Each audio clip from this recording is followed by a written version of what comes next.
Paris, salon de la pizza. Ici, les rois, ce sont eux, les acrobates de la pâte à pizza. Une discipline en vogue avec ses compétitions. Aujourd'hui, c'est le titre européen qui est en jeu.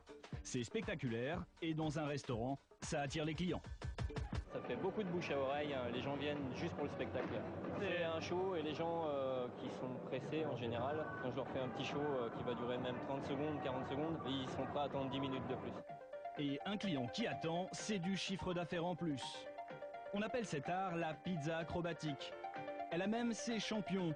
Voici Simone Di Nardo de Rome, champion du monde, et son adversaire du jour, le français Christophe Rebecca, dans son habit de lumière.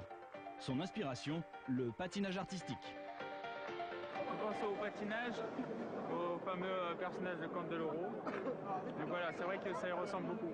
Voilà, c'est un domaine qu'on essaye d'imiter, avec la musique qui va derrière, la chorégraphie, savoir enchaîner les figures, un beau costume, c'est très important maintenant. Le prochain, c'est Christophe Rebecca, qui nous vient de Martinique, champion de France 2008 de pizza acrobatique. Christophe s'entraîne depuis 7 ans à raison de 4 heures par jour.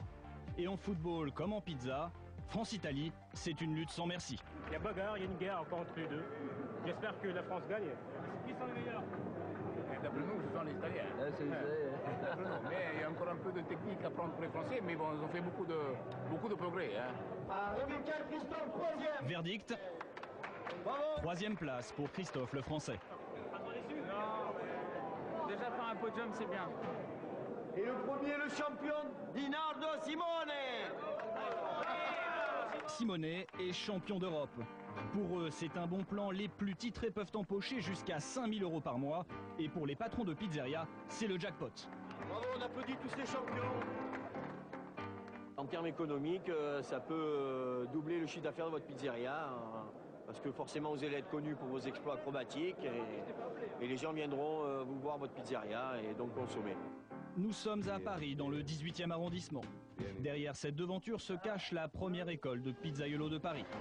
Et là aussi, les pizzas volent. Les stages sont complets pour les 2 mois à venir. Les élèves sont infirmiers, mères de famille ou cuisiniers. Pour 1 080 € et en 40 heures, les stagiaires apprennent les rudiments du métier.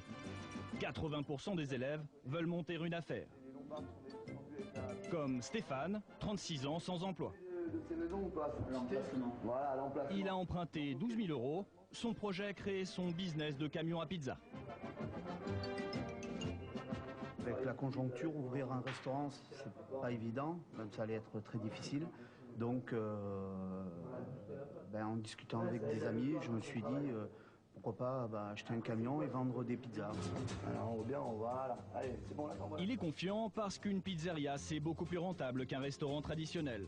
Car la pizza, ça ne coûte pas grand-chose.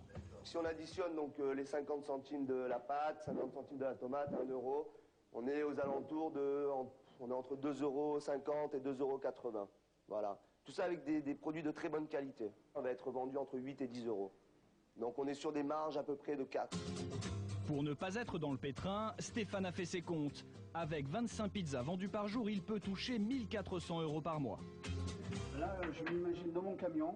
Cela me tarde, mais j'ai peur aussi. Donc je suis un peu stressé. Et en fait, ça me tarde